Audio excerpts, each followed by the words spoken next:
Liebe Leute, guten Abend. Herzlich willkommen auf diesem ersten Termin von unserer Programmation 2026.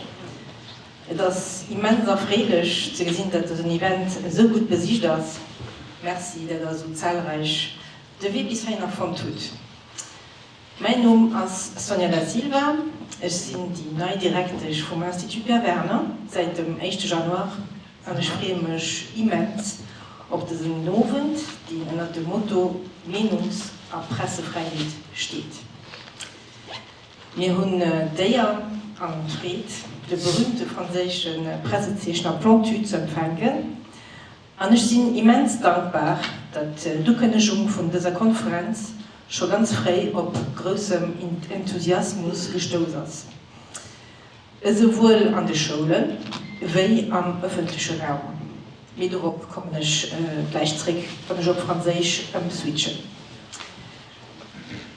Erlaubt mir kurz für meine persönliche Merci loszugehen über meine Equipe. Ich konnte mich schon letztes Jahr ein paar Wochen am IPW erleben. Und ich muss sagen, dass ich direkt ganz warmherzig und mit großer Hilfsbereitschaft empfangen habe. Dafür dem Anna Schauder, dem Jan Krüger, dem Johanna Nowak und dem Anna Becker als Volontärin ein großes Merci ausgedrückt. Wie auch der ganze Equipe von diesem Haus, Neumünster, wo ich direkt ein flotten Team gehe, zu spielen gut. Ich freue mich richtig auf die Zukunft von diesem Haus, dem IPW, und auf die neuen Projekte, die wir zusammen aufstellen werden.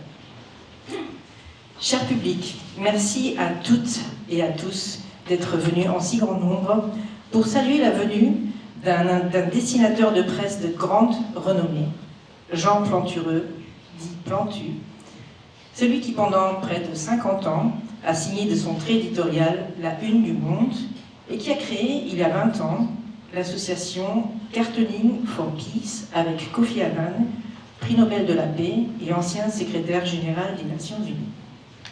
Plantu, bienvenue.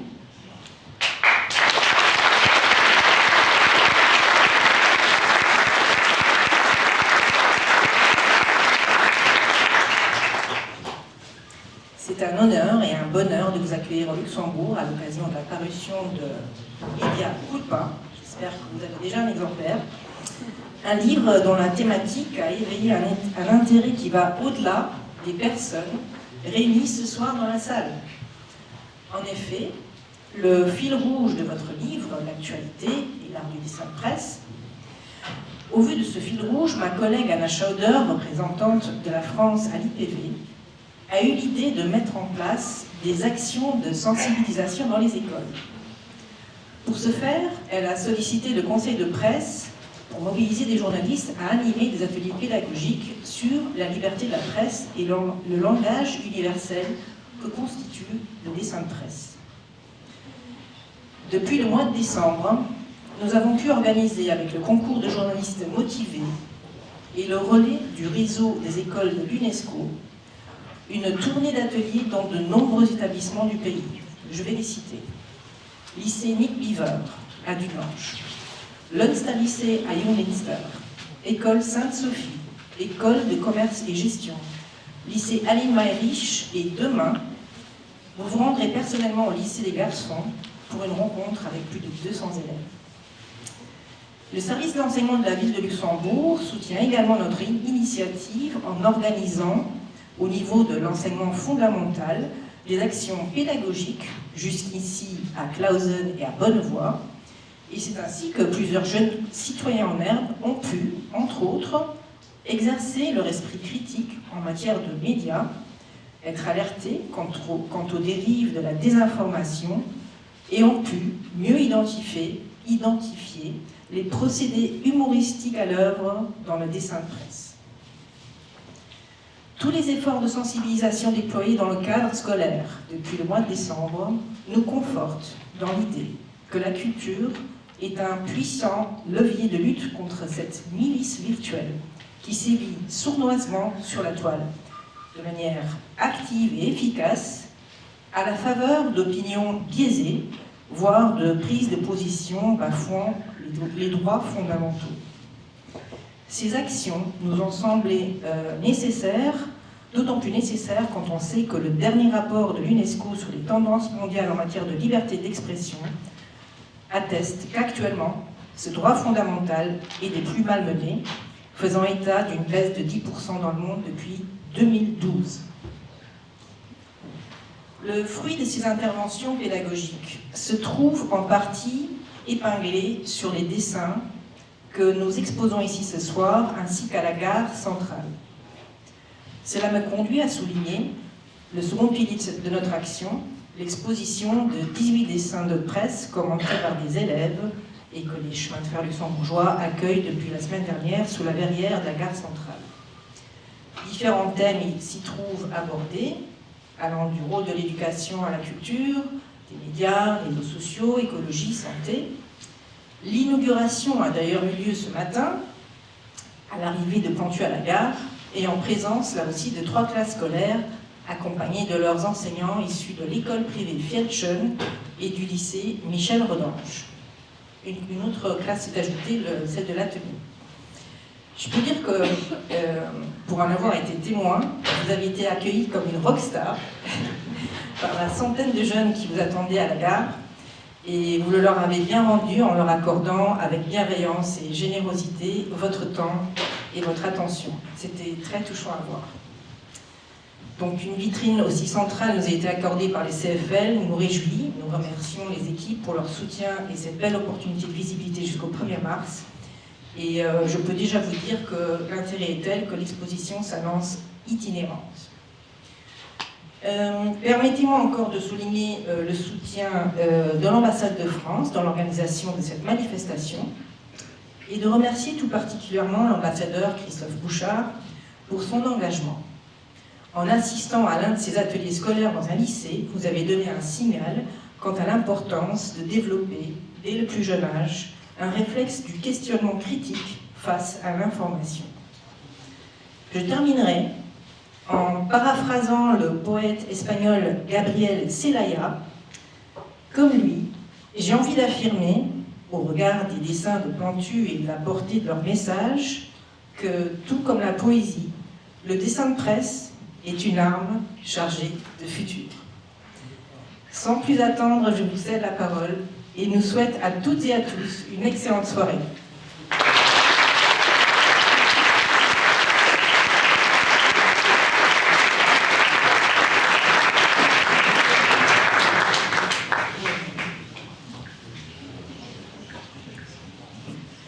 Bonjour, bonsoir. J'ai beaucoup de chance d'être ici. Merci pour les mots de bienvenue, vraiment c'est très touchant. Et j'ai bien aimé l'expression que vous avez utilisée pour les réseaux sociaux de milice virtuelle. Ouais, j'aime bien ça, c'est un mot que c'est bien. Je vais réutiliser parce que milice virtuelle, ça me plaît bien. Il y a tout. Alors, on est là pour se faire plaisir. Et on est là pour... moi, je suis à votre disposition. Et vous posez toutes les questions que vous voulez. Moi, je vais vous montrer des dessins, bien sûr. Mais, et puis, je remercie bien vraiment l'ambassadeur. Vraiment, c'est le boulot qu'a fait Anna Schauder, tout ça. Vraiment, j'ai beaucoup de chance. Et on est là pour parler. Bon, je vais vous montrer des dessins, mais à la fois, on est là pour parler de votre liberté d'expression à vous. Parce que la liberté des dessinateurs, bon, d'accord, très bien. Mais en fait, l'essentiel, c'est votre manière à vous. Et quand je vais dans les écoles, ce que je vais encore faire demain, l'école des garçons, il n'y a que des garçons. J'étais un peu... Et c'est là où je me rends compte qu'on parle de tout, mais on parle de l'essentiel. C'est comme je leur dis aux jeunes, je leur dis, vous avez une boule là de conviction, et battez-vous pour la garder, parce que les temps sont quand même plus compliqués. Moi, j'ai réussi tout le temps à raconter tout ce que je voulais. Voilà. Mon boulot, c'est ça, c'est... voilà, je suis là en train de transpirer. Bon, ça, c'est le boulot du dessinateur. Parce qu'avant, quand j'étais au journal Le Monde, ça a duré 50 ans. À 10h30, il fallait que je rende le dessin. C'était pas à 10h31. Et des fois, quand ça arrivait que je donne mon dessin à 10h33, il fallait que je rase les murs pendant 3 semaines. Vous voyez, c'est lui qui a remis le journal en retard. Bon, voilà. Donc, et je leur dis souvent aux jeunes, pensez au brouillon. Le brouillon, c'est le papa et la maman du dessin fini. Et le brouillon, il sait beaucoup de choses spontanées. Et en fait, des fois, il y a des choses spontanées qui vous échappent un peu, comme quand on écrit un petit mot, et on se dit, ah, qu'est-ce que je vais le garder ou je ne vais pas le garder? Voilà, ça c'est le boulot évidemment, le carton à dessin. Et puis, très important, il y a l'œil des ordinateurs, des réseaux sociaux, de ce qu'on appelle l'intelligence artificielle aussi, parce que c'est des outils extraordinaires que je ne critique pas du tout, mais à la fois, je trouve que, et je m'en excuse souvent, quand je suis dans les écoles, je leur dis, on a inventé ça, et on ne vous a pas protégé, et j'en suis vraiment désolé, parce que des fois, on se rend bien compte qu'ils utilisent des applications et qui leur font du tort. Donc les jeunes, et puis nous les adultes, on ne sait pas non plus, on n'a pas... Il fallait l'inventer, c'est très bien, c'est génial, mais on aurait dû réfléchir un peu mieux. Et là, vous voyez, quand je vois comment on fonce vers l'intelligence artificielle, je me dis, oui, d'accord, très bien, mais est-ce qu'on a bien préparé les choses? Je ne suis pas sûr. Voilà. Donc, le boulot du dessinateur, ben, c'est ça, c'est de faire des dessins, de faire Trump, bon là c'est facile. J'aime bien le Tintin, alors j'ai pensé à la Castafiore, vous voyez. Alors j'aime bien reprendre, je me dis, tiens, si Hergé était toujours là, est-ce qu'il dessinerait alors j'imagine la Castafiore, je la vois bien faire un selfie. Nous, on a une Rachida Dati chez nous, on va faire la même chose. Vous voyez, c'est... Voilà, le capitaine Haddock, je suis persuadé que pendant le Covid, il aurait refusé de se faire vacciner. Voilà, j'imagine. Voilà, c'est ça, on parle de... Voilà, j'ai dessiné les animaux qu'on a découverts. J'ai même Gérard Depardieu qui est en train de tripoter une coréenne. Voilà, c'est des petites Ukrainiennes qui souffrent. Voilà, c'est ça. Un Poutine inquiétant. Voilà. Vous voyez, par exemple, quand j'aime bien prendre des photos de murs dans la rue, et des fois je fais mon dessin et je le mélange avec Photoshop, avec un mur, parce qu'il y a un côté, je sais pas, on dirait qu'il est dans la pierre, et que plus tard on visitera, on dira, ah ouais, c'était lui qui nous avait pourri, voilà, il ne nous aime pas. Voilà, notre Premier ministre, pour le moment, il était sur le mercredi, je ne sais pas ce que ça donnera demain, mais en tout cas, il est toujours là. Voilà. Un petit président tout nu, vous voyez? Et en fait, il est tout nu, mais il y a le bureau, vous voyez? Donc, on voit et on ne voit pas. Et c'est ça que j'aime bien dans le dessin. Une petite colombe, tiens, ben justement, une colombe qu'on m'a demandé pour, après les drames du 7 octobre 2023, et puis le drame des Palestiniens, des milliers de morts palestiniens, on m'a demandé plusieurs fois, il y a des orchestres qui m'ont demandé, et là on est dans le nœud de notre société, comment on prend position, et ils m'ont dit, on voudrait une affiche sur la paix au Proche-Orient. Je dis, bah voilà. Alors du coup, il me dit, tiens, je vais faire orchestre, bon, alors je vais faire un chef d'orchestre, ah ben chef d'orchestre, je vais faire la colombe, très bien. Et puis je vais faire des musiciens, ah ben je vais faire un violoniste palestinien, ah ben l'archet, ce sera un drapeau palestinien, l'archet pour les Israéliens, ah ben voilà, c'est très bien. Et donc, et en fait, j'ai mis du temps à comprendre, ils n'en ont pas voulu parce que quand on vous parle des fois de la paix au Proche-Orient, il y a des gens qui veulent la paix au Proche-Orient avec les Palestiniens sans les Israéliens, et d'autres qui veulent la paix au Proche-Orient sans les Israéliens. Et moi, je veux les deux. Et c'est pas simple, c'est une époque. Donc je me fais, le lundi, des fois je me fais traiter d'antisémite, le lendemain d'anti-islamiste, j'ai droit à tout. C'est ma vie de dessinateur, voilà, j'imagine aussi Tintin, Hergé faisant un accueil des migrants, et puis du coup je fais mon Tintin, ah mais je vais pas le faire dans une petite barque, je vais faire dans un sarcophage, comme dans les cigares du pharaon, vous voyez, ou là je fais une petite poupée pour les pédophiles de chez Chahine, qui a fait un gros débat, du coup j'ai dessiné le BHV, à Paris j'avais dessiné le BHV, tiens moi je l'ai fait, et puis du coup je fais mon Tintin qui est un peu étonné, de trouver des poupées comme ça pour pédophiles pour 950 €. Voilà, c'est l'écologie, la Greta Thunberg, très énervante, vous voyez, très énervée et très énervante. Voilà, j'aime bien faire tout ça. Et puis à la fin, ça devient un plaisir de dessiner la vie politique que moi j'aime. Voilà, ah ben voilà, je disais tout à l'heure aux jeunes, je pense en images. On est en Belgique, il y a un mois, dans un quartier à côté de Mons, où il y a l'OTAN, il y a les Américains de l'OTAN. Et j'étais avec mon ami qui m'a accompagné à la gare, et je lui ai dit, attends, j'ai vu une poubelle, je voudrais la prendre en photo.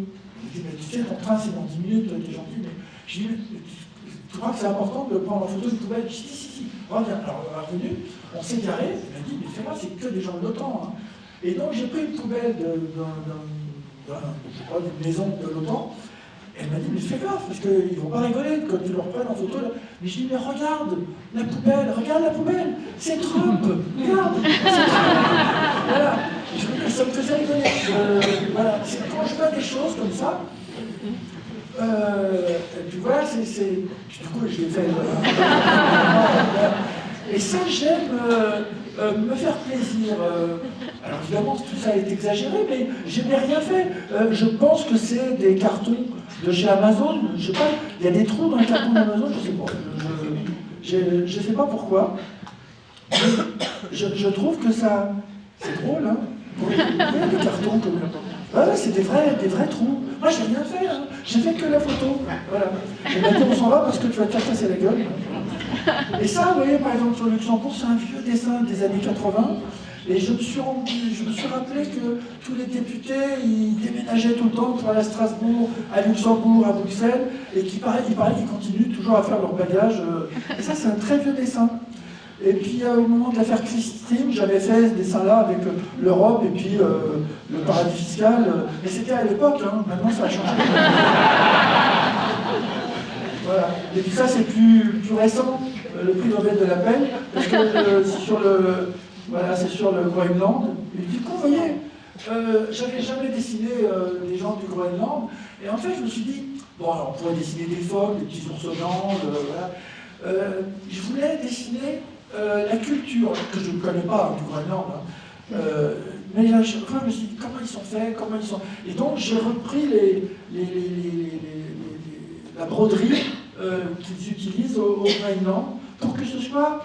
Il y a une émotion pour la fille qui représente le Groenland, ou lui qui a les deux drapeaux, et celui du Groenland que je ne connaissais pas il y a 15 jours, et puis le drapeau du Danemark, voilà.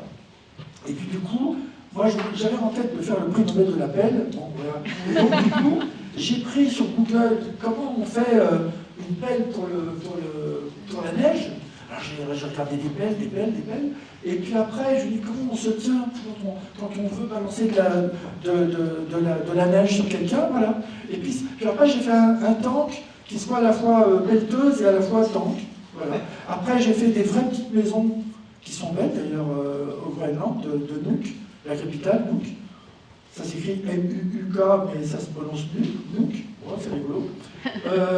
Et puis le dessin, il se fait tout seul, vous voyez. C'est une conversation entre ce qu'on ressent quand on voit les actualités à la télévision ou les journaux, et puis à la fois on dit tiens, qu'est-ce qu'on pourrait faire là j'ai fait ça hier ou avant-hier. Je voulais faire un beau portrait de comment il s'appelle, Xi Jinping, je n'ai jamais prononcé. Et puis je me suis dit, je vais le faire, mais je ne vais pas le faire trop... je vais faire un portrait, pas méchant, voilà.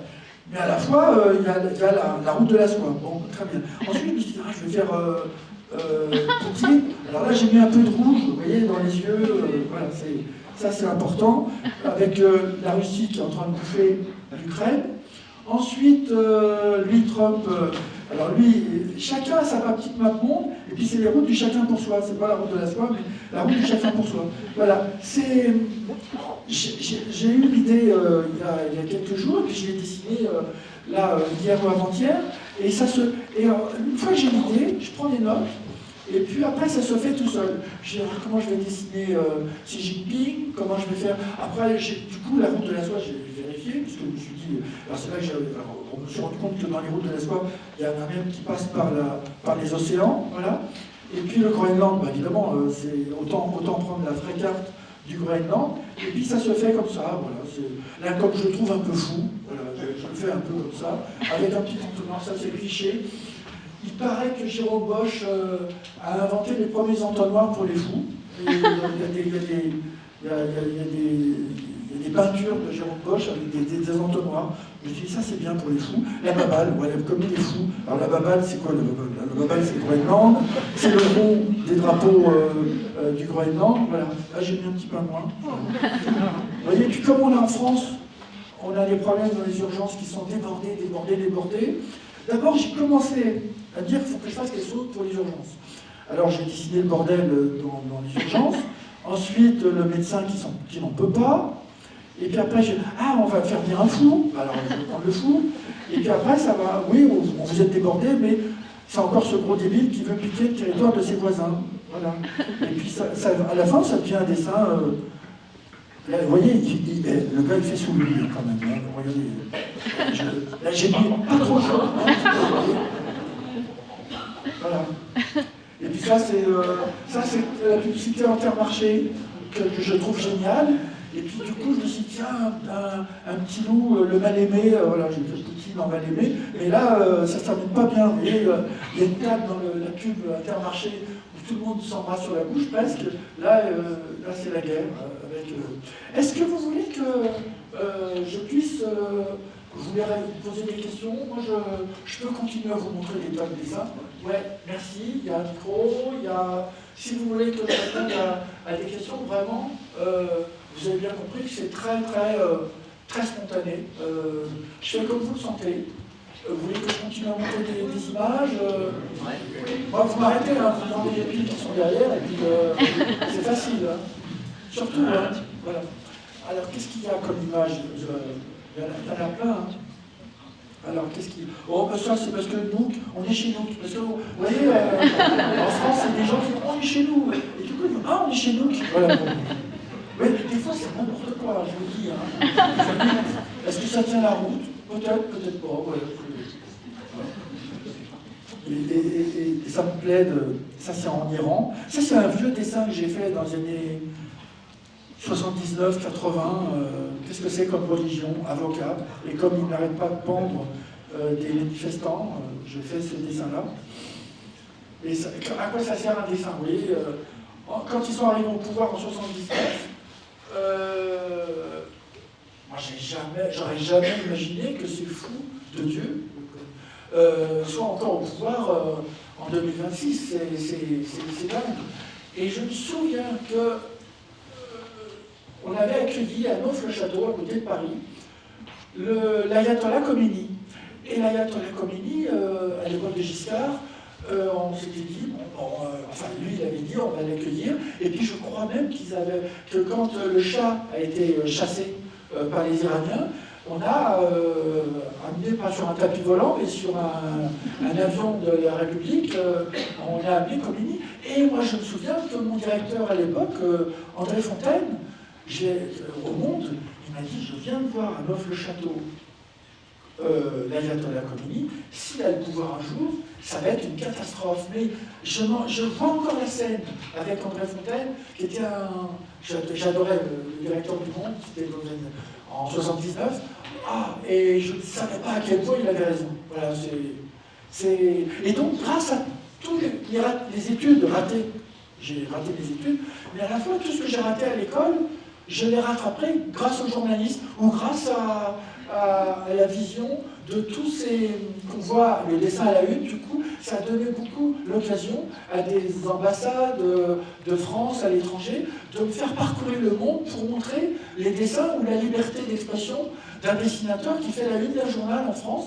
Et donc je me suis retrouvé un petit peu sur tous les continents, grâce aux conseillers culturels, grâce aux instituts français, aux alliances françaises, aux consuls généraux, tout ça. Et en fait, quand je suis allé à Gaza, c'était grâce au consul général de Jérusalem qui m'a permis d'aller rencontrer des gens du Hamas sur la plage de Gaza, à l'époque où les immeubles tenaient encore debout. Hein. Ça n'a rien à voir avec ce qui se passe aujourd'hui. Voilà. Et puis, à la fois, il faut se marrer un peu de temps en temps. Je me dis du président, mais ça fait partie du boulot. Et puis, le Mercosur, apparemment, on n'a apparemment pas très bien préparé le terrain pour les... Ils sont contents, les agriculteurs, ici au Luxembourg? Non. Et ils ont les mêmes problèmes qu'en France? il y a des abattages ici, où il y a la fameuse, il y a le virus aussi en Luxembourg pour les débats. Alors, très bien.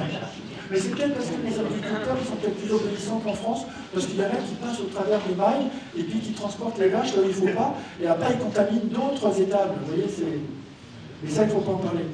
Voilà. Et donc, du coup, encore Tintin, vous voyez, ça me rappelle le capitaine Haddock dans les. Voilà. Et puis ça, voilà, le côté nombril, vous voyez, de Trump, et puis l'autosatisfaction. Et c'est moi qui le vois comme ça. Moi, alors attendez, moi je n'aime pas Trump. Mais s'il y en a un ou une, ou 3, ou 10, ou 30, ou 200 qui ont envie de défendre Trump, alors là, ça c'est mon boulot de toujours. C'est-à-dire, dites-le moi et défendez-le. Moi, j'ai peut-être plein de choses à apprendre. Moi, jusqu'à présent, il m'énerve. Mais, enfin, il m'énerve plus que m'énerve, parce que je le sens vraiment pas, lui. Voilà. Et puis, alors, il nous méprise. Voilà. En fait, ce serait très intéressant de faire des conférences sur, pas sur le mépris, sur l'humiliation. Je crois qu'il y a beaucoup de choses à apprendre sur qu'est-ce que c'est qu'une personne qui est humiliée ou un peuple humilié. Les Russes, après la chute du mur de Berlin, on a compris, moi j'étais content, la chute du mur de Berlin, moi j'étais content. Et en fait, je n'ai pas compris que les Russes l'avaient vécu comme une immense humiliation, d'autant, c'est autant, qu'on a installé après des missiles tout autour de la Russie. Je continue à penser que Poutine, il faudra juger un jour, tribunal international, celui-là, mais à la fois, je peux entendre.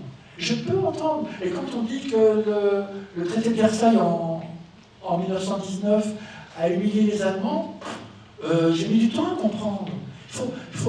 Et je pense que les 70 000 Palestiniens, les survivants, et vous ne croyez pas qu'ils se sentent un peu humiliés. Donc je me dis, et quand Trump dit qu'il a fait la paix au Proche-Orient, mais il est fou.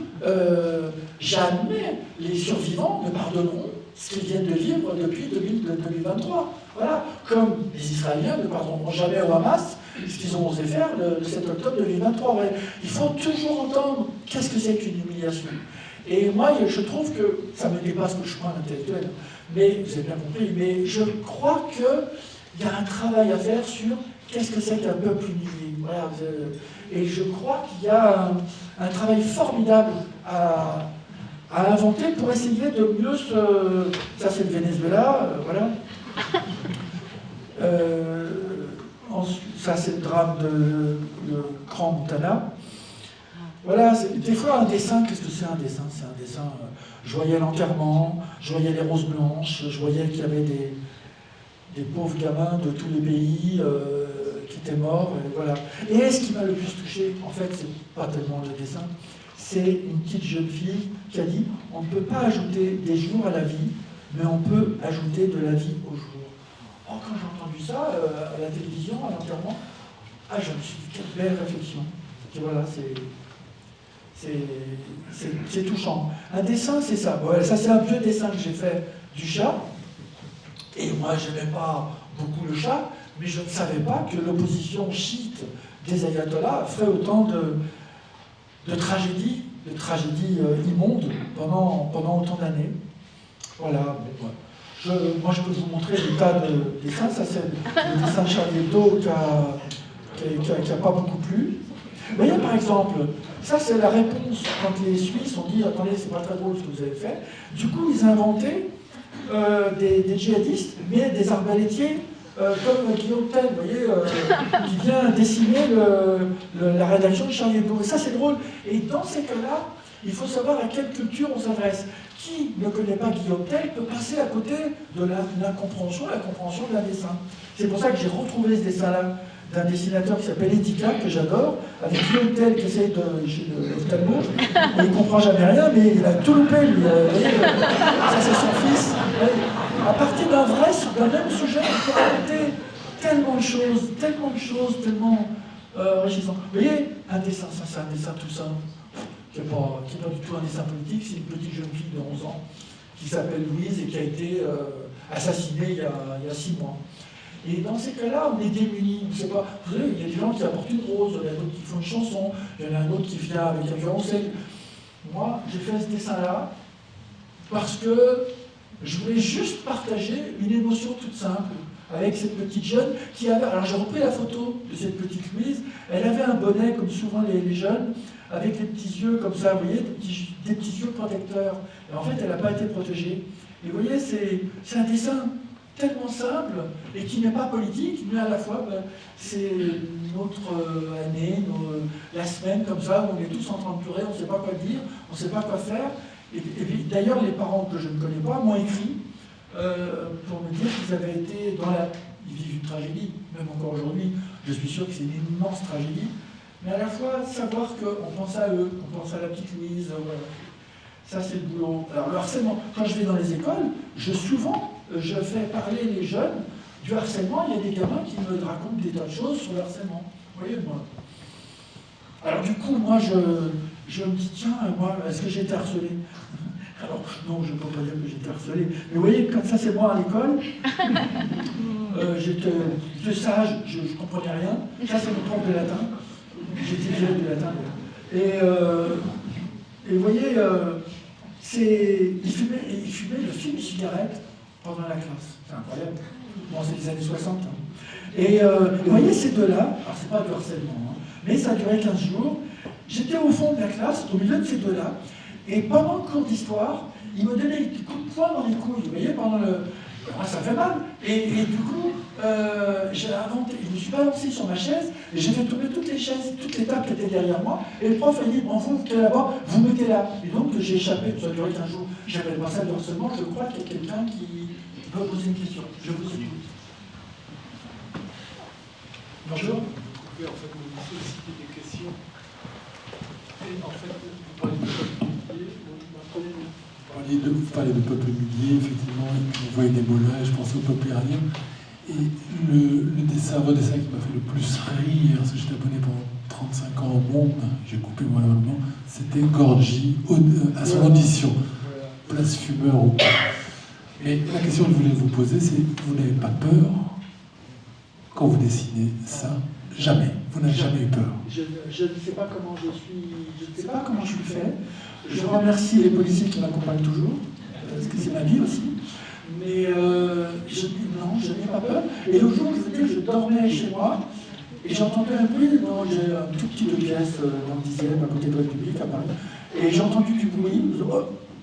Et là, j'ai vu un petit peu peur. Vous voyez, et quand je fais mon dessin, je suis tellement dans mon dessin que. Et puis, je ne veux pas. Voilà, j'ai décidé, et ça marche très bien.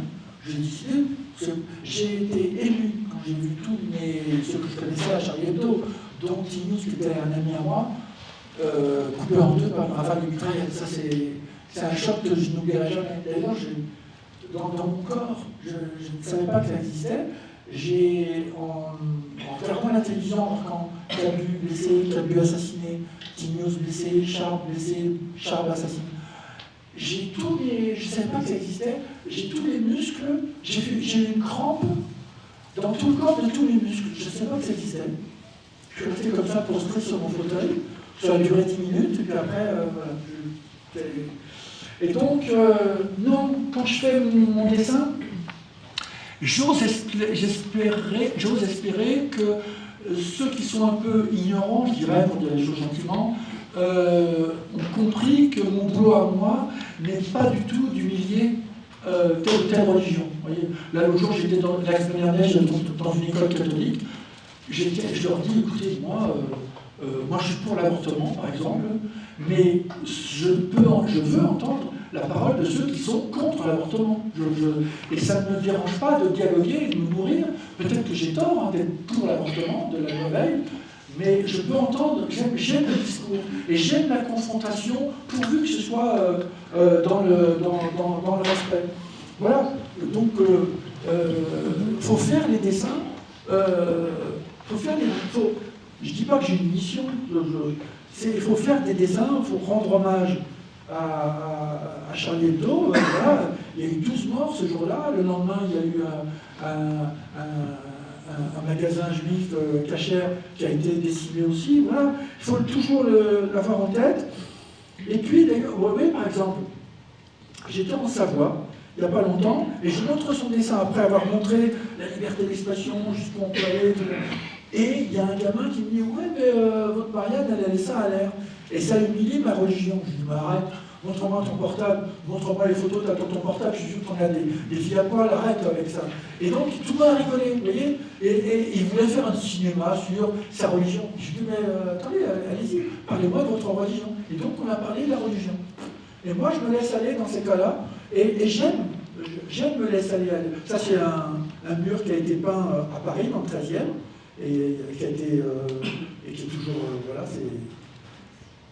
ça c'était en 2008, il y avait Cabu qui était avec la création de Cartooning for Peace, avec Kofi Annan, et il était là, Cabu, Jules de Charlie Hebdo, une dessinatrice turque, un Palestinien, Khalil Abou Rafeh, un Algérien, un Israélien, un Américain, vous voyez, un Belge, Kroll, un Danois et encore un Français. Vous voyez, ça c'est le boulot. Ça c'est, on se rencontrait régulièrement à la télévision. Alors ne demandez pas pourquoi Wolinski a enlevé son pantalon. Je ne m'en souviens pas. J'étais là. On va faire une photo, il arrive sans pantalon. Vous voyez, c'est là où il faut comprendre le côté bête et méchant de Charlie Hebdo. Voilà. C'est leur culture. Allez, on va faire plaisir. Sa femme, après l'assassinat de Wolinski, elle m'a dit « On a connu les années d'insouciance ». Et j'aime ce mot, insouciance. Et c'est vrai, on a connu les années d'insouciance. Moi, j'ai travaillé un an, il y a très longtemps, à Charlie Hebdo. J'ai travaillé au Canard enchaîné. Vraiment, c'est un monde qui a disparu, mais qui reviendra, Pour le moment, il y a une petite chape de plomb, une sorte de macartisme qui s'installe, mais moi, vous voyez, dans mes bouquins, dans les parutions dans le journal, jamais il n'y a eu une opinion à laquelle je tenais qui a été censurée. Jamais. Il y a toujours eu des engueulades, parce que le monde, c'était ma famille, et à la fois, ah non, t'exagères. Il y a toujours un paquet de cadeaux à réinventer pour que l'opinion puisse passer à la fin. Voilà. Ça, c'est avec Cabu, avant 2015. Ça, c'était quand j'ai soutenu Cabu, au moment où ils ont eu un procès, parce que... Et d'ailleurs, je n'oublie pas qu'au procès, j'ai fait des dessins durant le procès, et il y avait François Hollande qui est venu soutenir Charlie Hebdo, mais on oublie que Sarkozy, moi je n'aime pas Sarkozy, mais il est venu soutenir, il y a Bayrou aussi qui est venu soutenir, et ça, je n'oublie pas. Vous voyez, s'il y a un moment, on se dit, bon, on est d'accord, pas d'accord sur la politique, mais il y a des gens qui nous paraissent lointains, et sur des choses essentielles, sur la liberté. D'ailleurs, Sarkozy avait dit cette formule, je préfère un excès de caricature qu'un excès de censure. Vous voyez, et moi j'aime bien ça, je trouve que il y avait une élégance, voilà. Et voilà, il y a plein de... Vous voyez, ça c'était... Là, il y a Tinius, Charles, Cavana, voilà. Et ça, c'est 15 jours avant le drame de 2015, et là, c'est Tinius qui dessine. Et Raima, qui est une dessinatrice vénézuélienne, qui était opposante à Hugo Chavez à l'époque, qui était au pouvoir, et qui a été chassée, elle s'est réfugiée en Floride avant d'être emprisonnée. Voilà, c'est plutôt ça que je devrais dire, parce que ça devenait vraiment... Elle était menacée, il donnait son nom et son adresse à la télévision à Caracas. C'est quand même incroyable. Voilà, ça c'est Tinius. Voilà. Et quand il y a eu le drame du 13 novembre, au Bataclan, je me suis dit, je voyais le dessin. D'abord, c'est comme je vous ai parlé tout à l'heure du Groenland. Il faut faire quelque chose qui soit beau sur qu'est-ce qui me touche, le Bataclan. Alors on va dessiner, moi je n'avais jamais dessiné le Bataclan, et donc j'ai fait le Bataclan dans les détails. Voilà. Ensuite je me suis dit, tiens, qu'est-ce que je fais? Ah, mais je vais faire un musicien, comme il y avait de la musique, tout ça. Je vais faire un saxo. Pourquoi je vais faire un saxo, je ne sais rien. Ensuite, j'ai fait les portées, j'ai fait des notes de musique. Ah, mais les notes de musique! Vous voyez, c'est pour ça que quand les gens me disent « je ne sais pas dessiner », c'est pas vrai. Avec moi, vous ne serez jamais Léonard de Vinci ou Rubens, mais on s'en fout. Vous voulez faire un rond, pas très compliqué, vous faites deux points au milieu. Vous voyez. Le dessin, c'est... Comment vous dire? C'est tellement simple. un dessin. Si on fait un juge, alors, vous voyez, un juge comme ça, bon. Ah non, je vais faire des lunettes, c'est mieux. Parce que le juge, c'est d'abord les lunettes. Alors, parce qu'on peut penser qu'intellectuel, réfléchi, comme ça. Donc on voit pas les yeux, puis d'ailleurs ça fait peur. Vous voyez, et si je lui fais une toque, bon, très bien, ça c'est facile. Et puis, qu'est-ce qu'on peut lui faire le lavoir, tout ça, bon, très bien. Mais si j'enlève la toque et que je continue, je fais quand même le bavoir, et que mon juge, je lui fais les yeux comme ça, vous voyez, et si je fais comme ça, ben, il n'est pas sérieux le gars. C'est rien du tout, j'ai fait une torsade. Si je rajoute une langue comme ça, avec, on dit mais il n'est pas sérieux. Voilà. Et si je rajoute des cheveux comme ça, c'est plus un juge, c'est un avocat, vous voyez. Je ne vous ai pas fait, c'est pas une fresque, je veux dire, c'est pas. Voilà. Le dessin, c'est ça. Et puis après, je me dis, ah oui, mais ils sont morts, mais ils sont vivants. Enfin, ils sont vivants. Mais à la fois, la musique du Bataclan ou la musique peut les rendre vivants. Donc ils sont à la fois dans leur nuage et c'est aussi des notes de musique. Voilà, c'est le boulot. Et puis ça, c'est un hommage aux profs. Il y a les profs d'histoire ici. Oui. Ouais, bah alors ça, c'est un hommage aux profs d'histoire. J'ai deux hommages. J'ai ce dessin-là que j'ai fait au moment de Sarajevo en 93. Et il y a eu 10 000 morts hein, à Sarajevo. Et donc, pourquoi j'ai fait Sépia? C'est que si on écoute bien les profs d'histoire, on regarde bien les photos du début du XXe siècle, voilà, et elles sont en sépia. Donc du coup, j'ai pu faire du sépia pour me dire, moi je ne savais même pas où était la Bosnie hein, en 93. Et donc j'ai appris à Sarajevo, c'est là, d'accord, il y a les Serbes, bon. Et donc j'ai fait milicien vengeant son beau-frère tué en 1917. Je ne connaissais rien de l'histoire de la Bosnie, de la Serbie. Quand je suis allé à Belgrade, il y avait un hommage à l'armée française. Et j'étais même pas au courant, j'étais pas très. Voilà, j'ai pas retenu vraiment. Alors que j'aimais mes profs d'histoire, hein, mais je ne retenais pas beaucoup de choses. Soldat vengeant sa petite cousine violée en 1944, et bébé, alors je l'ai fait en 93, bébé pensant à venger son père en 2023. Voilà, ça c'est aujourd'hui aux élèves dans les écoles, écoutez vos profs d'histoire. Et il y a un truc qui est très bien sur les profs d'histoire. Il y a des animaux qui regardent le long d'une rivière. Je vais vous montrer ça. Et je trouve que c'est assez rigolo. Alors, les petits animaux, c'est des buffles qui croient qu'on a affaire à un tronc d'arbre ou à un... Voilà, c'est là. Vous allez voir, c'est drôle. Parce que, vous voyez... Attends, je vais mettre le son.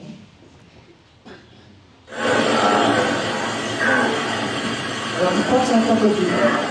L'autre dit non, non, c'est un tronc d'arbre. Non, je te dis que c'est un crocodile.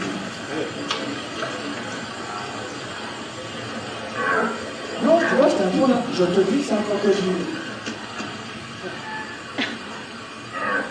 Toujours un tronc d'arbre. Il est con, hein. Voilà. Voilà, quand tu croyais que c'était un tronc d'arbre, qu'est-ce qu'il dit? C'est un crocodile. Mais non, t'as pas écouté le prof d'histoire. C'est lui, t'as pas écouté le prof d'histoire, il passe à côté. C'est ça que j'aime. Il faut... Ou ceux qui n'ont pas écouté les profs d'histoire, tiens, comme Maître Gims. Il paraît qu'il veut plus qu'on l'appelle Maître Gims. J'ai rien compris au truc. Le chanteur, qui est un immense chanteur, hein. Mais il dit que les historiens disent n'importe quoi et que lui, il est persuadé, comme il a des followers sur les réseaux sociaux, il fait croire aux jeunes qui adorent ses chansons que les anciens Égyptiens, il y a 4000 ans, ils avaient l'électricité. Parce qu'ils disaient, ouais, mais en haut des pyramides, il y avait de l'or, il y avait des connexions avec les astres, et donc ils avaient dans les pyramides, ils avaient l'électricité. Il est barjot, le gars. Il chante très bien, mais il est barjot. Et donc, voilà. Et il y a même des gens qui se... Le mot que je ne connaissais pas, platiste, je ne connaissais pas le mot platiste. Maintenant, tout le monde sait qu'un platiste. Ça, c'est une éclipse de lune, mais avec une Terre qui est plate sur la Lune. C'est une éclipse. Une éclipse Et j'adore cette blague, évidemment. Mais il y a un gars qui fait un rappeur américain, il a payé un satellite pour vérifier. Il ne croyait pas les points d'histoire. Il a payé, je ne sais pas, 2 millions de dollars. Et on lui a ramené les photos. Putain, elle est ronde. Et t'as une grande classe, t'as les profs d'histoire qui sont là pour ça, les profs de géo. Enfin, je veux dire, bon, et c'est une époque. Il y a 10%, je ne sais pas pour vous au Luxembourg, mais il y a 10% des Français qui pensent qu'elle est plate. Donc il y a du boulot. Là, il y a un travail. C'est pour ça que je dis le mot ignorant souvent. C'est parce que des fois on dit djihadiste, fondamental. Non, c'est des ignorants. C'est des gens qui ont une culture à eux, qui pourrait être respectable dans leur religion, bien entendu, mais à la fois, ce sont des gens qui ignorent, qui veulent ignorer la culture des autres. Et des fois, quand on est un peu arrogant, comme on l'est des fois un peu en Europe, des fois on peut oublier qu'on a peut-être dit des choses qui pouvaient vexer des tas de gens. Donc il faut ne rien lâcher et continuer à s'exprimer. Et pendant ce temps-là, les réseaux sociaux font des ravages. Ça, c'est la ronde de nuit de Rembrandt à La Haye, ou à, je sais plus, ou à Amsterdam, je ne sais plus. Et il y a ça, j'adore cette photo. Et évidemment, ça ne s'intéresse pas du tout à la ronde de nuit. Vous voyez, là, je me dis, putain, il y a du boulot. Voilà. Qu'est-ce que je pourrais vous montrer? Ça, c'est une photo plus récente. À propos de l'opération du Venezuela sur la solution de la drogue. Mais lui, il a une drogue un peu particulière en forme de Derrick. Voilà, tu vas arrêter de te plaindre. Est-ce que je continue à montrer des... On fera tout ce qu'il faut. Merci. Et à un moment, quand vous me dites quand on arrête. Hein. On n'arrêtera pas, j'espère, parce que c'est vraiment... je vous adore depuis longtemps et j'adore votre bienveillance, mais j'aimerais vous poser une question. J'étais journaliste et je fais de la politique depuis un certain temps maintenant, mais en fait, ça dépend. Dans une prochaine vie, je ferai de la musique, et dans la vie d'après, je ferai de la politique. En fait, c'est quand vous pouvez combiner les deux. En fait, politique, c'est pas un métier, c'est en fait se mettre au service des autres, c'est ce que vous faites aussi. Donc j'ai 2 questions. La première, c'est est-ce que vous ne trouvez pas que dans les 10 dernières années, le monde s'est beaucoup polarisé?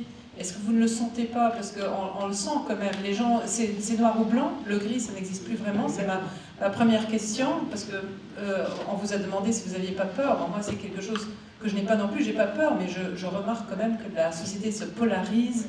Et donc ça, c'est quand même un peu inquiétant. Et la deuxième chose, je voulais vous dire que même vos méchants, ils sont mignons. Donc voilà, je sais pas, j'adore votre style, j'adore vos dessins. Je les ai toujours découpés du Monde dans les années 90 quand j'étais étudiante en France. C'est ce que je gardais tous les jours. Mais voilà, et je trouve que même vos méchants sont mignons et gentils. Donc ça me touche beaucoup, merci beaucoup, vraiment, ça me touche. Parce que, en fait, de manière inconsciente, même Bachar el-Assad, j'ai décidé des petites mains de gamins. Alors c'est un salopard. Mais là, c'est des sales gosses, vous voyez. Et à la fois, je pense que tous ont été des sales gosses qu'on aurait dû lui dire attends, tu arrêtes, voilà. Et Trump est entouré de gens qui le flattent. Et moi, c'est comme Depardieu, je veux dire, je trouve qu'il y a un moment, il faut que les gens autour lui disent écoute, tu te calmes. Depardieu, il paraît qu'il pissait dans un avion parce qu'il ne pouvait pas aller aux toilettes. Il va dans l'avion, il pisse contre la carlingue. C'est ahurissant. Et il n'y avait personne pour lui dire tu te calmes. Et bien Trump, c'est pareil. Et moi, je suis... Et donc, il y a un côté sale gosse, c'est vrai. Et ça me touche que vous ayez remarqué les petites mains. Voilà, les petites mains. Alors que, vraiment, je les aime pas, tous les deux. Vous voyez, vous avez vu où j'ai planté le drapeau américain. Voilà, et vous voyez, par exemple, quand j'aime quelqu'un, j'ai peut-être tort, hein, mais Zelensky, je l'aime.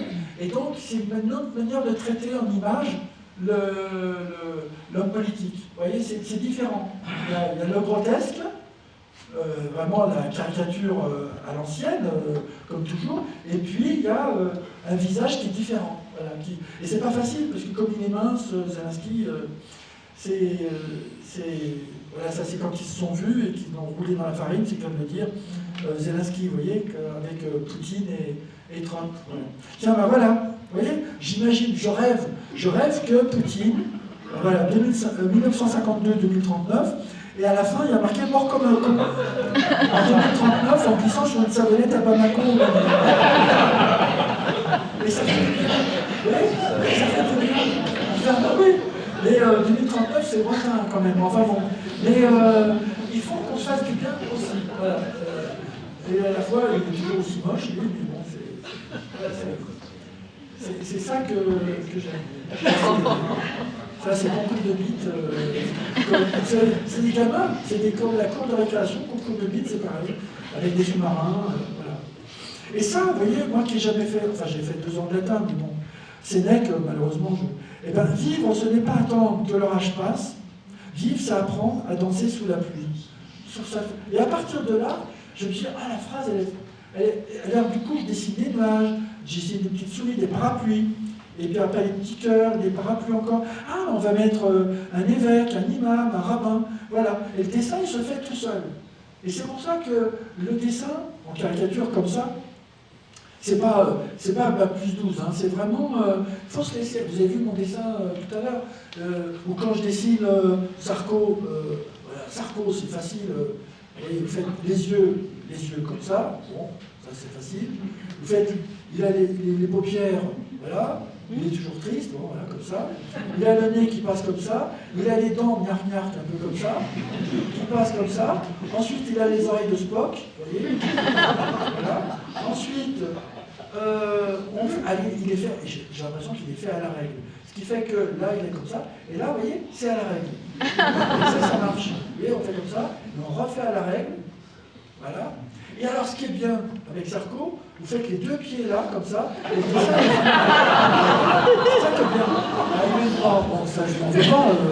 Mais, et puis, il a bien le droit de pas m'aimer. Enfin, je veux dire, avec tout ce que j'ai fait, je lui dois de l'argent, ce garçon. Parce que j'ai tellement fait de dessins sur Sarko. Vous voulez que je vous dessine quoi?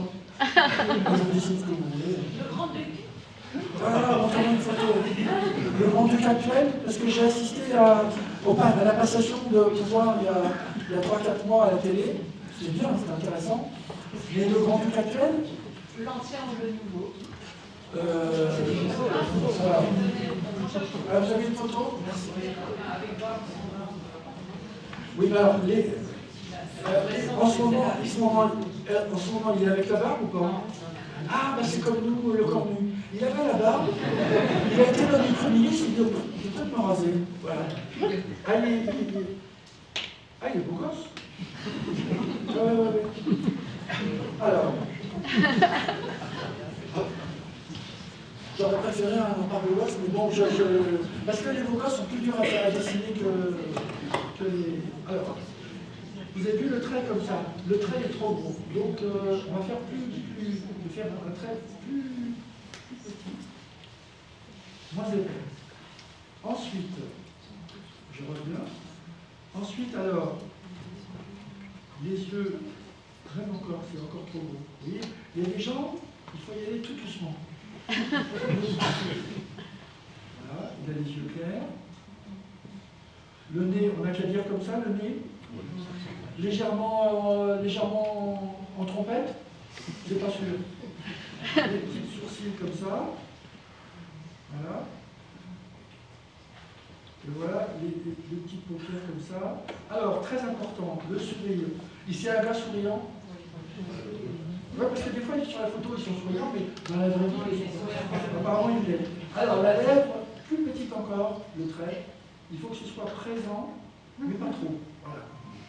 Parce qu'il y a les lèvres qui sont bien dessinées. Donc, voilà. Alors, jusque-là, ça fait pas très grand-duc, mais bon.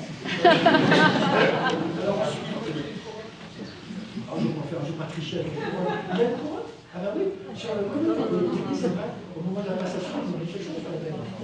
Ah, j'ai cru. Ah, bah oui, c'est là où je. C'est pour ça que j'ai appris le micro. Donc il faut le front, comme ça. À la fois, c'est un futur gros, mais il n'est pas gros. Vous voyez? Quand je me lave les dents, je vois ce que ça va donner, et je vois tout ce que ça va donner dans 5 ans. Vous voyez?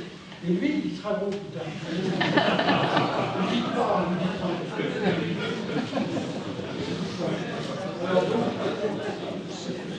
Donc, j'exagère pas trop. Il ne faut pas exagérer. Il ne faut pas exagérer, parce que plus tard, ce sera là, vous voyez. Mais il faut pas. entre nous. Hein. Voilà. Et donc, il a des jolis cheveux. Voilà, comme ça. Vous voyez, les yeux, il a un petit côté, voilà, il a un petit côté légèrement romantique dans les yeux. Ça dit ça pour les yeux. Voilà. Il a des yeux bleus ou pas? Non, c'est pas des yeux bleus. Alors, on va la faire à la japonaise. On va laisser un petit peu de blanc dans l'œil, c'est comme ça. Et puis, alors, les pommettes, très important. Je vais enlever ça. Voilà. Et je fais un petit truc qui rappelle.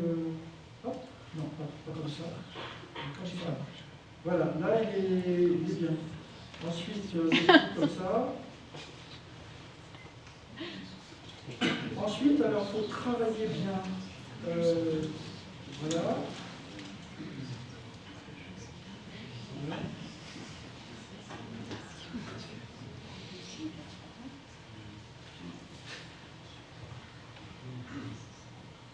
Vous pouvez parler entre vous. Hein. Voilà, il y a une jeune mèche comme ça. Voilà, et quand on a du temps, ça va être un petit peu de couleur. Voilà. Et donc, il doit avoir un uniforme de temps en temps. Oui. Ouais. Alors, bon, histoire de faire grand-duc, hein, avec ma vision de français. Donc, qu'est-ce que je vais lui faire? Je vais lui faire des épaulettes. Il n'y a peut-être pas des épaulettes, mais c'est pas grave. Vous avez des épaulettes? Voilà. On va les faire des couleurs du Luxembourg. Voilà. On va rajouter une couche de calque pour qu'on puisse faire un peu de la couleur, pour qu'il ait le côté humain, agréable.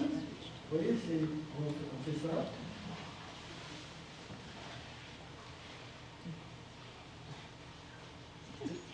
Les lèvres, on pourrait les colorer un petit peu, mais il ne faut pas faire trop parce que ça fait drag queen. Hein. Non, c'est vrai que tout est... Moi, je me souviens de Simone Veil. Je respectais énormément Simone Veil. Et un jour, je l'ai dessinée en maillot de bain. Simone Veil en maillot de bain. Mon avocate, j'ai plus de micro. Mon avocate, c'était Gisèle Halimi. Et un soir, elle m'invite. Le jour où je fais ce dessin-là, et il y avait Simone Veil à la table, à côté de moi. Elle m'a dit, pourquoi vous m'avez dessiné en maillot de bain? Vous voyez, c'est là où il y a eu un grand silence à table.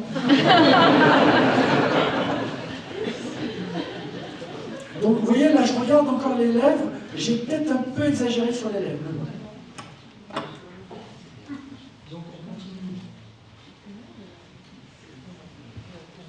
Voilà. Et je rajouterai de la matière dans ses cheveux parce que ça fait cheveux trop blancs, ça c'est pour dans 15 ans. Mais pour le moment, il y a encore ce qu'il faut, il y a une belle chevelure. Alors, je vais mettre un petit peu de gris là-dedans. Voilà. Voilà, comme ça. Un petit peu là, comme ça. Voilà. Et puis, je mets les... puis, je vais faire... il a la cravate ou pas? Oui. Même quand il est en uniforme, il a la cravate comme ça. Voilà, ça fait un peu militaire. Là, on a quelqu'un des petits trucs de décoration. Voilà.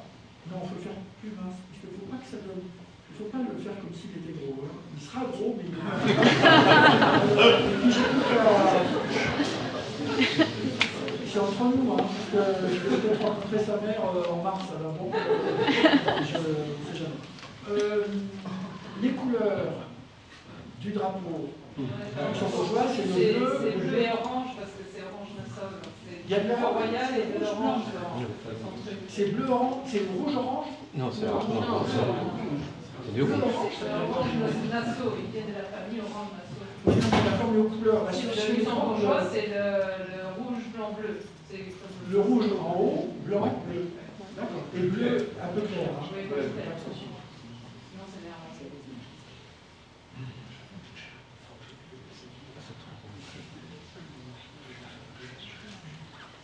Je vais rajouter une couche.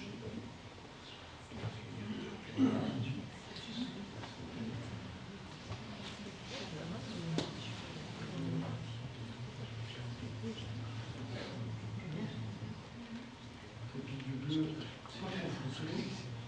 Ça va comme ça, ce bleu? Ouais. Voilà. Et puis, qu'est-ce qu'on pourrait lui faire? J'ai une petite souris qui lui dit à bientôt Luxembourg, je décide ce que vous voulez. Dites-moi, c'est vous les rédacteurs en chef? Oui, la souris, c'est bien. La petite souris, qu'est-ce qu'elle dit? Un grand-duc. Longue vie. C'est ce qu'on dit toujours au roi, c'est ça, et aux archiducs. C'est ce qu'on dit, d'accord. Voilà. Ah oui, je dis qu'on est entre nous, en fait, on n'est pas entre nous, c'est filmé, ça va pas. La pousse du mot. Ah bah ça se voit. Voilà une petite souris qui lui envoie une petite fleur, comme ça. Voilà, un petit cœur. Voilà. Un petit peu de rouge. Voilà. Et longue vie. C'est des choses qui se disent ici, quand on rencontre l'archiduc. Ça se dit ou ça se dit pas? Ça se dit bien, oui. Moi, j'ai jamais une phrase comme ça, mais... Je pense que l'ambassadeur de France... Ça se dit? Non. Ça dépend si on est monarchiste ou républicain. Ah oui, le gars qui vient, qui dit longue vie, ça veut dire qu'il est d'accord, hein, quand même. Mais on ne dit pas.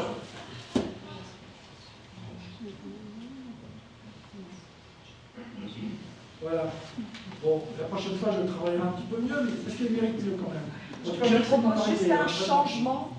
Après, Je propose un changement. alors, allons-y. Moi, On dit vive Oui, pas longue vie. 3 mais- fois. Oui, vive. vive, vive, vive. Ouais. Oui. Ah ouais. Oui. Ouais.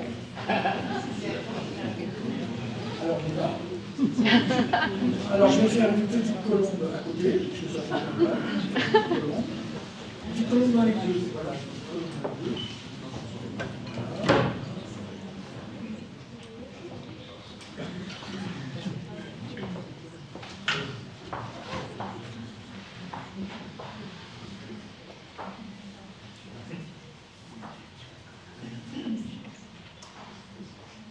Vive, vive, vive.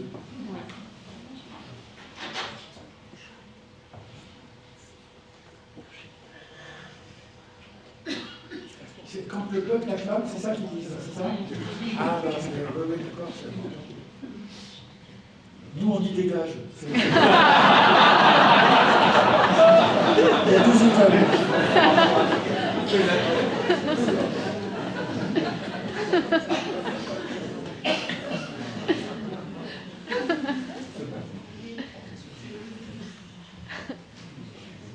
Voilà, merci beaucoup de m'avoir aidé, vraiment.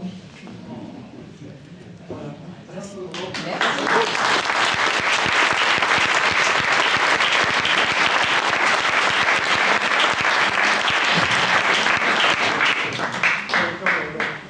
Ah, je vous écoute.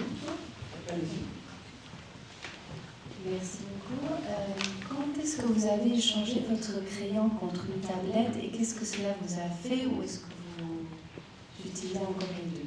Ah oui, je dessine toujours au crayon. Alors je le dis pour ceux qui aiment dessiner, moi je commence avec un crayon HB. Voilà.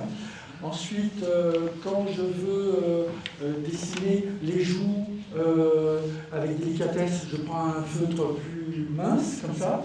Quand je veux dessiner Sarkozy ou Mathilde Panot, je prends un gros truc comme ça qui tâche. Voilà. Et ça se fait tout seul. Voilà. Et je le fais d'abord au crayon, au feutre. Après, je regarde, j'utilise du papier 60 grammes qu'on peut superposer comme ça, je reprends ça. Voilà.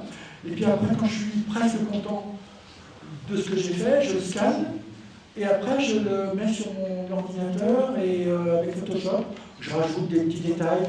Et puis j'aime bien avoir un regard différent. Vous savez, quand on fait un dessin, des fois, il faut presque le mettre à l'envers sur la fenêtre, avec la fenêtre pour regarder à l'envers. On voit toutes les erreurs. Et bien là, quand je le mets sur mon ordinateur, je vois les erreurs que j'ai faites. Et après, le même dessin qui est sur mon ordinateur, je le balance après sur mon portable et je vois encore d'autres erreurs. Donc je reviens en arrière et puis ça se fait comme ça, tout seul.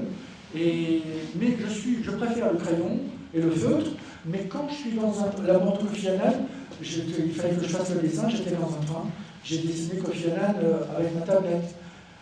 Mais je suis plus à l'aise avec le crayon. Mais l'iPad, ça va.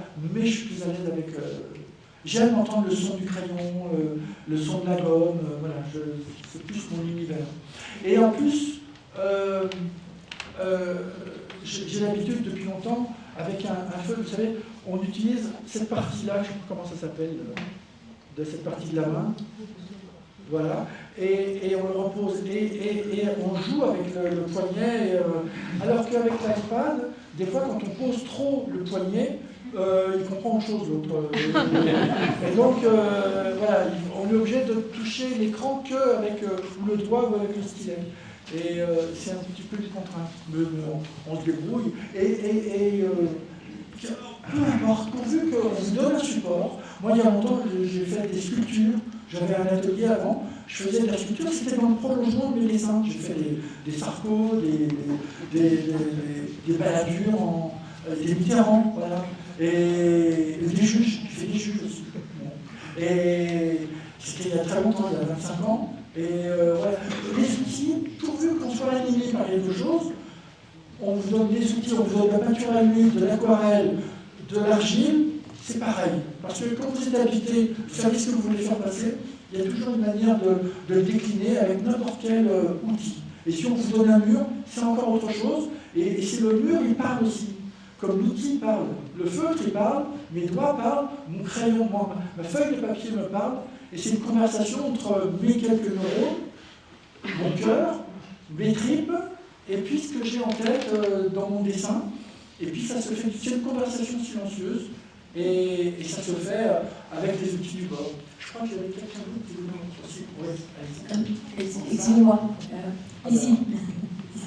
Et après vous nous dites depuis tout à l'heure que le dessin, ça se fait tout seul. Oui. C'est tout seul. c'est vrai. Je vous crois bien volontiers. La question que j'ai, c'est est-ce que vous avez quand même une routine? C'est-à-dire que le matin, vous vous dites, je vais me lever, je vais me mettre... voilà, et vous avez un emploi du temps, où vraiment vous dessinez partout, vous vous mettez au bureau, dans le train, comment vous organisez en fait? Et puis aussi, vous me dites, je vais leur dire le dessin dans mon ordinateur pour voir s'il y a des erreurs, etc. Mon autre question, c'est à quel moment vous êtes satisfait? Qu'est-ce qui fait que vous êtes satisfait du dessin si jamais vous l'êtes? Vous voyez le dessin qui est un peu foireux que je vous ai montré, on est chez nous. Bon, c'est casse-gueule. Mes enfants, des fois, ils me téléphonent, ils me disent écoute, papa, arrête, de dire, voilà. Et ils ont peut-être raison de temps en temps, parce que des fois, c'est un peu du on tâtonne. Voilà. Et donc, je ne peux pas vous dire que je sois vraiment sûr de moi à chaque fois que je dis que bon, le dessin est fini. La grande différence quand je travaillais au Journal Le Monde, c'est que 10h30, c'était 10h30. Alors que là j'ai encore d'autres idées de dessin comme ça qui me trottent dans la tête, je les note, je me fais avec mon portable, je me donne des petits brouillons comme ça, que je dessine. Et après, ça devient un dessin que je ferai. C'est moi qui décide le dessin fini, vous voyez. Et c'est ça que j'ai adoré. Travailler au Monde, même s'il fallait que je respecte les horaires. Et maintenant, j'adore prendre mon temps. Et si mon dessin, le dessin que je vous ai montré avec Xi Jinping, avec Trump, avec Poutine, j'ai mis beaucoup de temps. Alors que j'aurais jamais passé autant de temps pour le journal. Mais là, je voulais le faire à mon rythme. Plus dans la temporalité. Non. Et c'est vraiment, c'est très agréable. Et il y avait une autre partie à laquelle j'ai... C'était la routine. Alors la routine, je ne sais pas ce que c'est. Je vais vous dire, je me mets des alarmes pour m'obliger à faire du sport chez moi. Je fais de la gymnastique parce que sinon je ne le fais jamais. Je suis un flemmard. Mon vrai tempérament, c'est flemmard. Avant d'être dessinateur, je suis d'abord flemmard. Et donc je m'oblige à j'écoute beaucoup la radio, le matin, France Culture, voilà. Après je mets la télé, après je prends le petit déjeuner, et après les idées me viennent. Et je prends des notes en lisant le journal, je suis abonné à des tas de journaux, et donc à la fin, je lis, et puis je prends des notes. Et les idées viennent naturellement. C'est pas compliqué. Et après, j'en fais des brouillons. Et puis après, 6 heures après, je regarde. Oh, non, peut-être pas, tout belle. Et puis, ah oui, là, je vais peut-être l'utiliser. Et c'est comme ça que ça se construit à un rythme qui me plaît. Oui. Je suppose que quand vous dessinez, vous avez souvent un sourire quelque part, au creux des tête, lèvres, oui. dans votre tête. Ouais. Et ce que j'aimerais bien savoir, c'est si dans le cours de votre carrière, il vous est arrivé d'avoir eu la sensation d'être traversé par la grâce au moment où vous dessinez. Non, mais je veux pas vous soyez surpris parce que vous soyez touché par quelque chose où vous ne savez pas que c'est vous qui l'avez fait. Alors, ça c'est marrant parce que on parlait tout à l'heure. C'est marrant parce que tout à l'heure on parlait de Maradona. Vous savez, quand il avait marqué avec la main, il avait dit c'est la main de Dieu. Alors, moi j'aimerais bien. Tiens, quand je fais, c'est une bonne astuce parce que quand je fais un dessin raté, je me dis ah bon, c'est la main de Dieu. C'est un truc foireux. C'est peut-être une sorte d'échappée. Mais non, il y a des fois des dessins que je regarde 30 ans après, où je me dis, ouais, ce dessin-là, je suis content. Je ne vais pas vous dire que j'ai été... Mais il y a des dessins, donc oui, c'est vrai, je suis content 30 ans après. Et quand je les vois dans les livres d'histoire ou les livres de géographie, c'est moi ça, ouais. Et donc je me dis, tiens, ils ne sont pas forcés à l'utiliser. Ah, il y a encore 3 questions. Alors, j'espère que j'ai répondu comme il faut, ça va. Il y avait une question devant, et alors donc il y a 3 questions, et puis après, vous êtes vraiment patient. Alors, je crois que c'était vous, c'est dédié pour cette question. Moi, je me demandais quand est-ce que vous avez eu la vocation et quand est-ce que vous aviez su que vous aviez du talent. Outre le fait qu'un directeur, que le monde acquiesce, outre ça. Quand j'étais petit, je ne parlais pas, ce qui a inquiété mes parents d'ailleurs. Je ne parlais pas, mais je dessinais tout le temps. Ça, c'est moi, tout petit, avec ma grand-mère et ma sœur à Nice. Je ne parlais pas. J'étais très sage, voilà. Mais je ne parlais pas. Mais on me donnait un crayon, des feutres, j'étais content. Et vous voyez, ça, c'était quand j'étais au lycée. J'avais 16 ans, il y avait des bustes au lycée, il y avait des bustes en plâtre, il y avait un Voltaire, et j'ai fait ça. Vous voyez, j'ai eu la chance, voilà. J'en dis souvent aux élèves, je leur dis, voilà, il y a ça, et puis ça, c'est une main tendue. Et bien, il y a des profs comme ça, qui m'ont tendu la main. Et je me souviens que le prof qui s'appelait M. Boulard, même c'était sur option, le cours de dessin, et j'allais au cours des autres classes. Ce qui fait que lui, il prenait sa sacoche, il était sur le point de partir, et il voyait arriver, il disait putain, encore 2 heures. Mais il me donnait plein de conseils. Et je me souviens que M. Boulard, une fois, il m'avait dit, tu sais mon petit, plus tard tu me rencontreras dans le métro, et tu me diras merci M. Boulard. Et en fait, il avait raison, j'ai jamais dit merci, il est mort.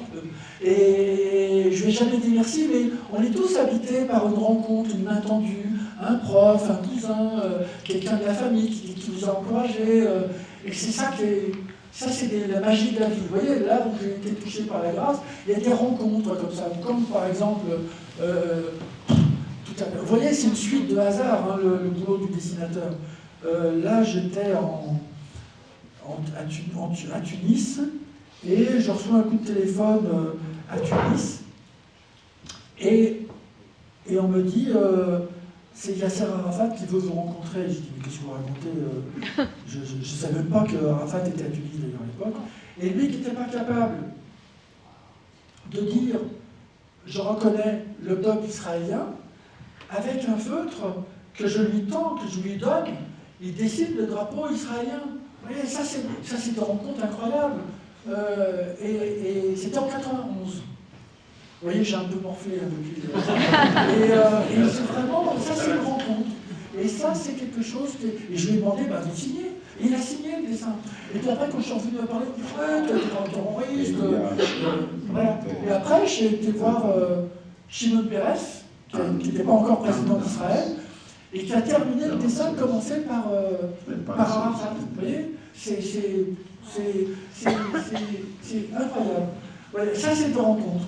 Et ce directeur au Monde, qui s'appelle André Fontaine, il m'a dit, vous, je vais vous mettre à la une du journal. Vous voyez, ça, c'est... Je me suis pas être sûr. L'avant-dernière question. Alors, je vous écoute. Bonjour. Vous êtes auteur d'histoire. Ouais, c'est ça. Et justement, en tant que professeur, on a un cours sur le 19e siècle et on parle un peu de la caricature et de la place de la caricature au 19e siècle. Et j'ai essayé d'expliquer à mes élèves ce que c'était que la caricature et de la liberté d'expression. Et je leur ai dit, je pense que pour leur faire comprendre ce que c'était, dans un contexte un peu autoritaire, ça serait de leur faire dessiner, eux, des figures d'autorité, voire d'autoritarisme. Et je leur ai dit, l'idée, ça serait, on fait caricature de vos profs, quoi. Et là, ils étaient terrorisés. Ouais. Je croyais qu'ils allaient exploser le choix. Non, ils trouvaient que l'idée était bonne, mais ils disaient, ouais, mais il faut qu'on soit anonyme, parce qu'autrement, c'est hors de question. C'est drôle, parce qu'il n'y a pas très longtemps, j'étais avec des petits, et tout d'un coup, il y en a un, vous pouvez dessiner la prof, c'était une astite, et l'astite, elle commence à transpirer, et il y en a un qui dit, elle a des poils aux pattes. Je dis, attends, on va le faire ensemble avec le dessin. Alors du coup, le gamin, il change d'avis. Et je lui dis, tiens, alors on est d'accord, tu veux que je lui dessine du poil aux pattes? Tu veux lui faire de la peine? Oh non, monsieur, non, je veux pas. Donc il rigolait. Je lui dis, ah, bon, il y a la rigolade, et puis, t'as envie d'être gentil avec elle ou t'as envie de. Allez, non, on ne fait pas les poils aux pattes. Vous voyez, j'adore cette conversation où on fait, et je leur apprends à signer leurs dessins, parce que très souvent, les jeunes, aujourd'hui, ils n'osent même plus signer les dessins qu'ils m'ont envoyés. Vous voyez? Et ça m'étonne, et ça m'embête un peu, vous voyez, de dire, mais non, c'est ce que tu penses, dis-le. Une fois, je suis allé dans une école, j'avais demandé 10 dessins, que des dessins anti-flics. D'abord, ils étaient très réussis, très bien, et je leur ai dit, mais vous êtes bien d'accord qu'il n'y en a pas un ici, ils étaient 400, il n'y en a pas un qui a envie de prendre la défense des policiers. De temps en temps, grand silence. J'y vais la semaine d'avant, il y a bien une alerte à la bombe, et j'étais bien content de voir arriver les policiers. Voilà. Donc après, ils m'ont fait des dessins sur... merci aux policiers. Vous voyez, il faut les amener, faire des scientifiques, pourquoi pas, ça ne me dérange pas, mais je veux qu'il y ait une conversation et qu'ils ne s'empêchent pas, parce que je connais par cœur. Parce que faire un dessin pour les policiers, c'est tu as le collabo, ils ont droit à ça, vous voyez, on est là. Et donc, surtout en France, et c'est ça où il faut réapprendre et à s'approprier une opinion, et ne pas écouter les autres, mais à la fois ne pas avoir peur des autres. Voilà. Et la toute dernière question. Voilà. Est-ce que dans votre carrière, vous avez eu problème avec des syndicats? Oui. Je parle d'impression d'un livre. Pouvez-vous Le syndicat du livre, exactement. Ah oui, parce que le syndicat du livre, c'est la CGT. Et je me souviens que le syndicat du livre, c'était des gros costauds. C'était à l'époque où ils se battaient contre l'apartheid en Afrique du Sud. Donc quand il y avait une manif, c'était des gros bras. Et en fait, à l'époque, il y avait Krasuki qui dirigeait la CGT au Monde, en France, et nous on avait le syndicat du livre qui dépendait de la CGT. Et donc, moi je dessinais toujours Krasuki pour eux. En fait, il n'a jamais bu d'alcool, mais il parlait de l'ovaire, je me suis trompé. Et donc, je l'ai fait pour eux. Et ils étaient 3 une fois, ils me collaient contre un mur, ils faisaient 2 mètres, c'était des armoires à glace. Ils m'ont dit, t'as fait une fois Krasuki, tu ne le feras pas. Voilà. Et donc, c'était des menaces, ils n'ont jamais rien fait. Ils n'ont jamais rien fait. Mais bon, ça fait partie du boulot du dessinateur, de déplaire et de se retrouver. Quand je suis avec une fille du Hamas à Gaza, on n'était pas d'accord, mais c'est pas très grave.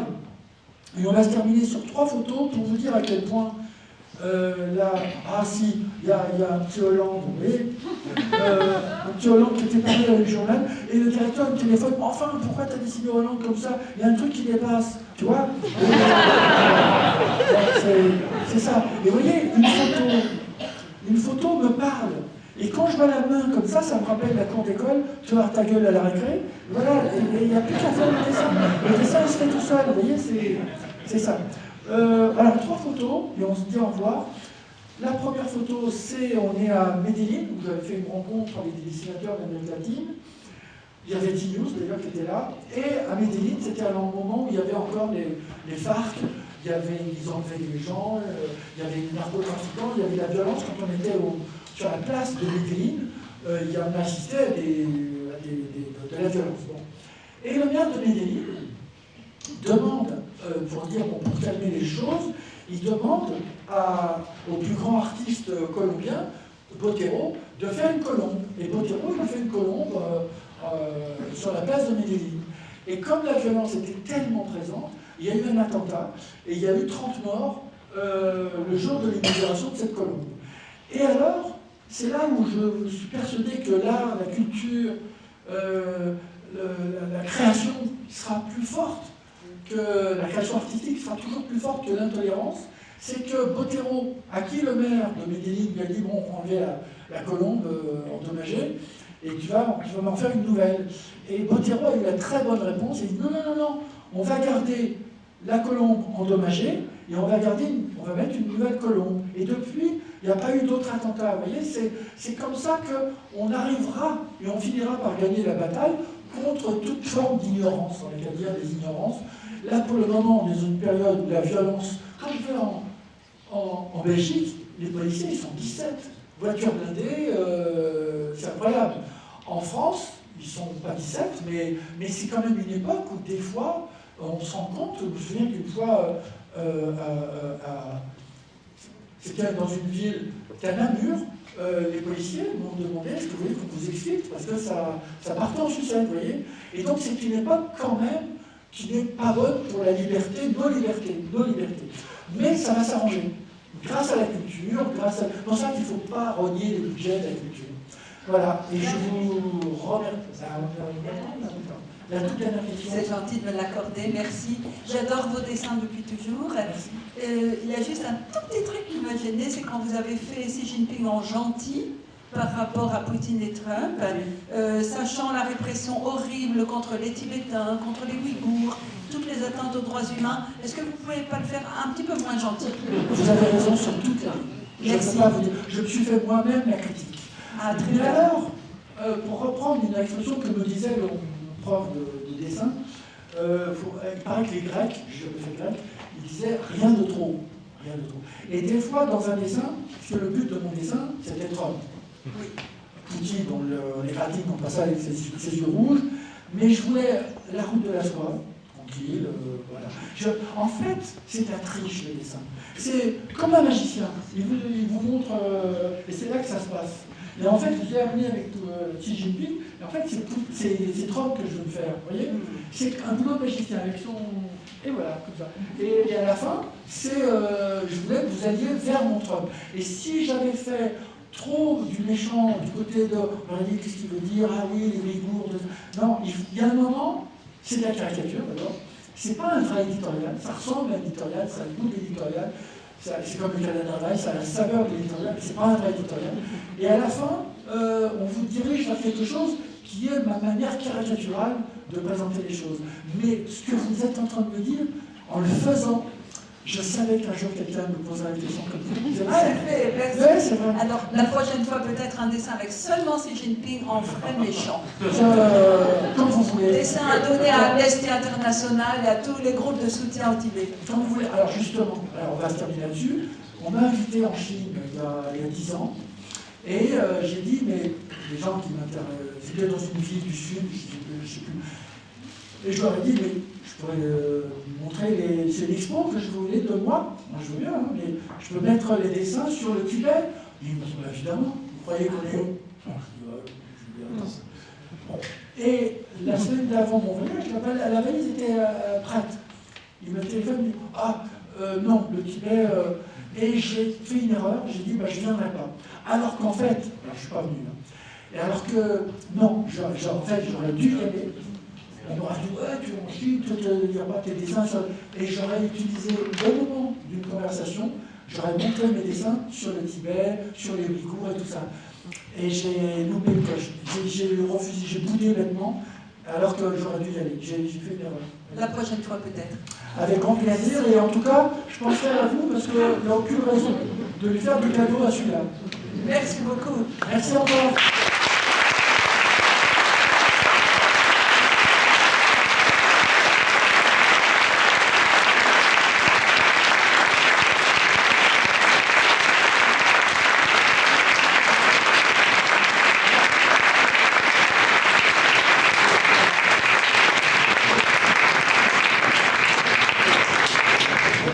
Merci à vous et profitez-en pour vous faire dédicacer un livre.